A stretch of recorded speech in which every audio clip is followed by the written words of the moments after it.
और ये गौतम बुद्ध नहीं है, यानी दूसरे बुद्ध भी रहे हैं। बिल्कुल।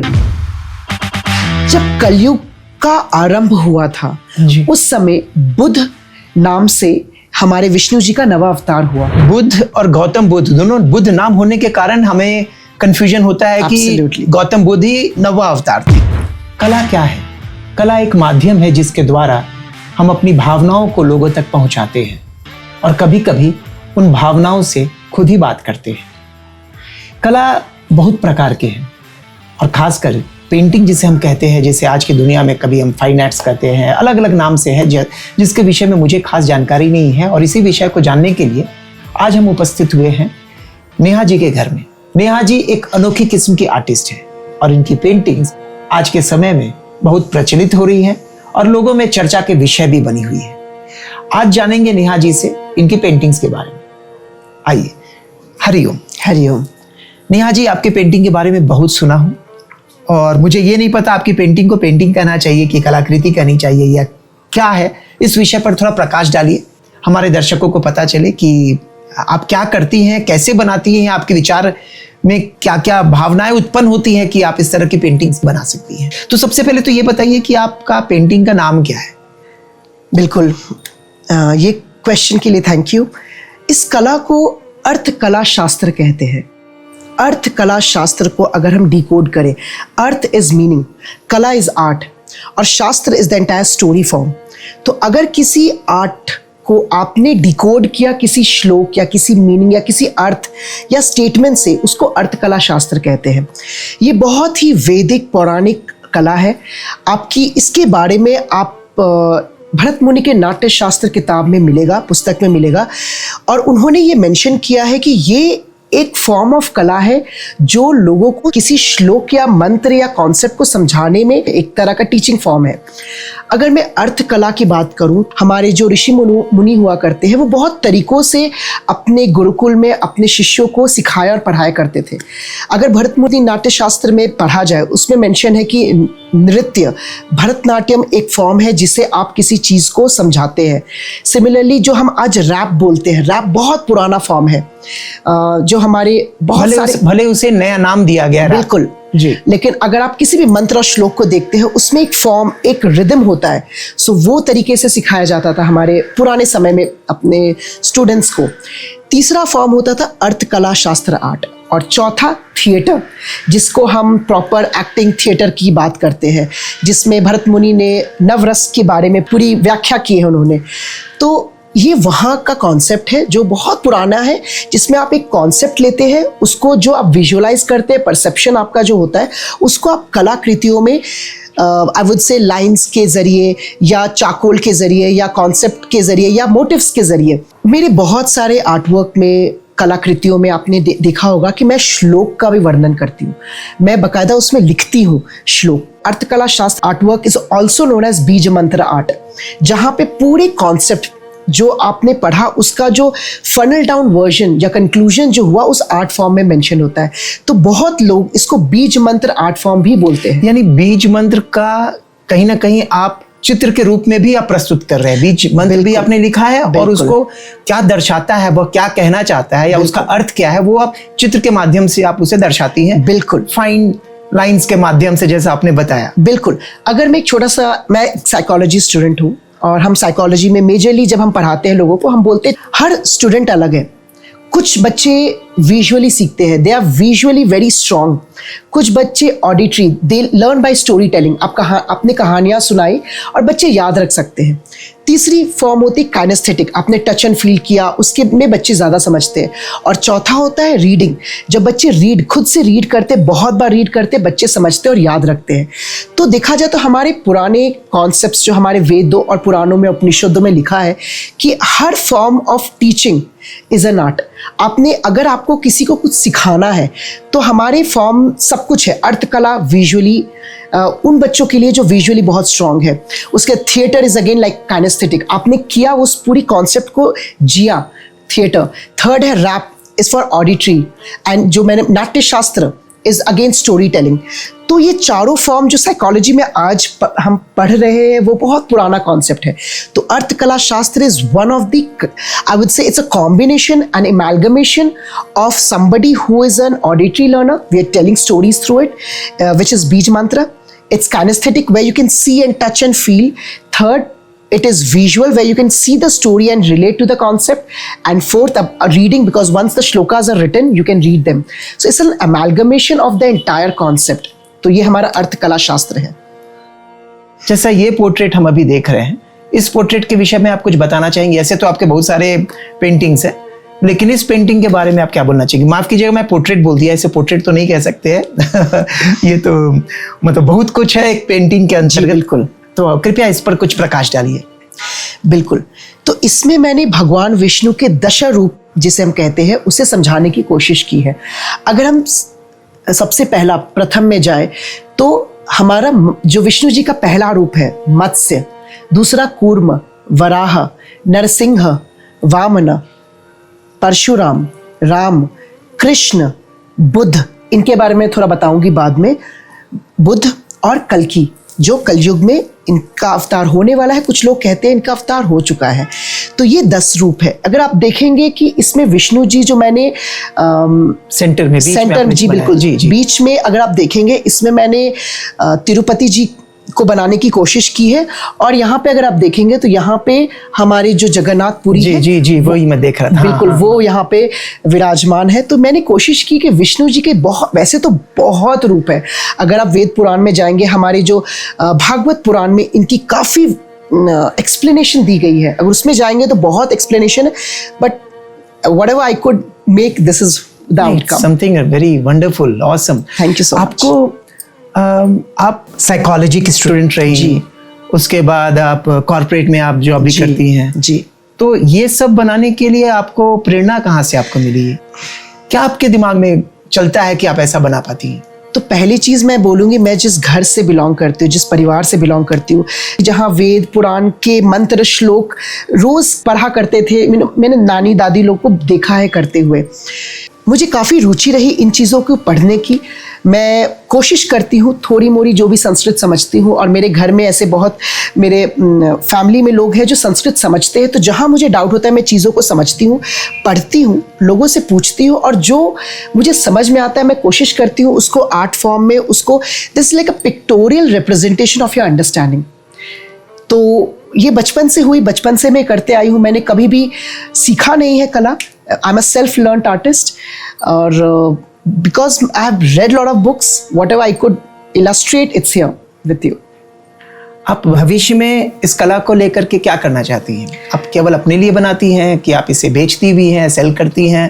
मुझे बहुत लोगों ने पूछा है सर कि why don't you sell your art, and I would later maybe, but मेरा ऑब्जेक्टिव रहा कि मैं अपने बच्चों को अगर धर्म या आई वुड से अर्थ कला शास्त्र सिखाना हो, या किसी मंत्र और श्लोक का उच्चारण सिखाना हो, या उनको चाहती हूँ कि वो समझे। मैं चाहती हूँ कि मेरे बच्चे इस आर्ट फॉर्म को देख के चीज़ें समझे। आज मेरे बच्चे ये बोल पाते हैं कि दशावतार कौन है, क्योंकि while I was making, I was reading the stories to them, I was reading the mantras and shlokas to them, so they could relate. मैंने शुरू किया था खुद के अध्ययन के लिए, खुद के समझ के लिए, बट अब मैं चाहती हूँ कि मैं देश दुनिया में अपनी जो संस्कृति है, सभ्यता है, लुप्त होते जा रही है, उसको मैं वापस लाना चाहती हूँ। ये एक माध्यम है। वैसे बहुत लोग बहुत कुछ काम करें, बट अर्थ कला शास्त्र धीरे धीरे हिंदुस्तान से लुप्त होते जा रहा है। It's dying, and I don't want that to happen. While there are many different forms in India which people are getting the stories alive, जैसे हम तंजोर पेंटिंग की बात करें, मधुबनी पेंटिंग, पट्टचित्र जो बहुत वैदिक पुरानिक समय की आर्ट वर्क है, जहाँ पे पत्ते में आर्ट बनाई जाती थी, ये एक आर्ट है जो बहुत लोग इसकी बात नहीं करते हैं। लोगों को पता भी नहीं है कि ऐसा कुछ आर्ट फॉर्म एग्जिस्ट करता है, and that is the objective why I started and started promoting about it. एक छोटा सा सवाल मन में अभी आ रहा है इस बीच में कि ये आर्ट क्या आपके नज़र में और भी है जो अभी वर्ल्ड में या कहीं भी कोई बनाते हो इस तरह के आर्ट? बहुत मैंने ढूंढा। अर्थकला शास्त्र, शिल्प कला शास्त्र के जानकार और ज्ञानी लोगों से मैं रेगुलरली बात करती हूँ, मिलती हूँ। शिल्प कला जो आइकोनोग्राफी जिसको बोलते हैं, the study of Indian temples, there are lot of people who talk about it. शिल्प कला के बारे में यस देयर आर पीपल, अर्थ कला शास्त्र में मैं कोशिश तो है कि मैं लोगों को ढूंढूं जो इस कला के आर्ट को करते हैं। हाँ, इसकी बहुत फॉर्म्स है जो लोग प्रैक्टिस करते हैं। एक मंडाला, दूसरा डूडलिंग। तो आज के डेट में जो डूडल आर्ट होता है, it is actually a form of अर्थ कला शास्त्र। मंडाला आर्ट अगर आप देखेंगे, it's said to be meditative. वो एक तरह का मेडिटेशन है अगर आप मंडाला के बारे में जाने और समझे तो yes, people do this form, but earth कला शास्त्र को डायरेक्टली इस फॉर्म में लाना अभी मेरी खोज जारी है और अभी तक कोई मिला नहीं है जो इस कला को करता है। मैं चाहती हूँ ज़्यादा लोग करें। Very good. तो आप जैसे कि ये विष्णु जी के 10 अवतार पर आपने ये पेंटिंग आपने बनाया। जी, मैं पेंटिंग बोल रहा हूँ, इसमें कोई गलत नहीं है ना? नहीं, क्या कहना चाहिए? ओके। ये पेंटिंग या ये कलाकृति आपने जो किया, तो ऐसे और भी आप कुछ बताएंगे आपने कौन कौन सी पेंटिंग की, किन किन कौन कौन देवी देवताओं पर या कौन से थीम को आपने डिपिक्ट किया है उस पेंटिंग में, या बताना चाहिए? मैं एक चीज़ पहले इसके बारे में बताना चाहूँगी कि इसमें जो भी कलर्स यूज़ हुआ है, वैसे मैं कलर बहुत ही मिनिमलिस्टिक यूज़ करती हूँ, इसमें सब कुछ ऑर्गेनिक है। अगर आप ये ब्लैक देखेंगे, ये ब्लैक एक्चुअली चारकोल कलर है और ये लोगों ने पूछा ये कौन सा है, तो ये सेरेमिक क्ले है जो मैं यूज़ करती हूँ। इसके ऊपर मैं ब्लैक चारकोल को यूज़ करती हूँ। दूसरी, अगर आप ये रेड देखेंगे, सिंदूर है, और ये येलो जो पीला कलर है, ये हल्दी से कलर निकाला हुआ है। ब्यूटीफुल। तो इसमें ऐसी कोई चीज़ नहीं है जो आर्टिफिशियल है और इसमें हर चीज़ खुद से बनाई हुई चीज़ है। इसमें every stroke is thought before I have made this. That's one. Second, अगर मेरी किसी भी कला को आप देखेंगे, मेजरली वो black and white minimalistic art होती है। इसमें मैं सारे नेचुरल कलर्स यूज़ करती हूँ। मेरे पास एक 25 साल पुरानी गोबर कला है। गोबर हम सब जानते हैं कि जो लोग घर पे भी यूज़ किया करते थे, आज भी बहुत घर में भी लिपाई होती थी, दीवारों में भी, जमीन बिल्कुल बिल्कुल घर पे होती थी और आज भी उसकी आर्ट बनती है। वो मैंने 25 साल पुरानी बनाई, जिसमें ना मैंने कभी फ्रेम किया उसको, ना मैंने कोई स्पेशल ट्रीटमेंट दिया। आज भी उस 25 साल पुरानी आर्ट में अगर आप देखेंगे तो उसमें वही शाइन है। एक कीड़ा मकोड़ा ने उसको हर्ट नहीं किया, उसने खराब नहीं हुआ है। और उसमें कला, लोग बोलते हैं, जब देखते हैं लोग बोलते हैं कि the colour shines, it speaks to yourself, it is so beautiful and everything used 25 साल पहले, शायद मैं इसको और 25 साल बाद रखूं और मेरे बच्चे लोगों तक पहुंचाए कि ये कला है जो डेड हो चुकी है। और गोबर आर्ट को आपको फ्रेम कराने की जरूरत नहीं है, वो युगों युगों तक रहेगा जब तक आप उसको रखोगे। तो वो आर्ट फॉर्म एक वो है। दूसरी, मैंने गर्भ संस्कार पे बनाया है। गर्भ संस्कार मैंने तब बनाया था when I conceive with my little one. So 9 महीने की जर्नी हमारे सनातन धर्म में कहा जाता है कि बच्चे का जो डेवलपमेंट है वो उस 9 महीने में हो जाता है जब वो माँ के गर्भ में रहता है।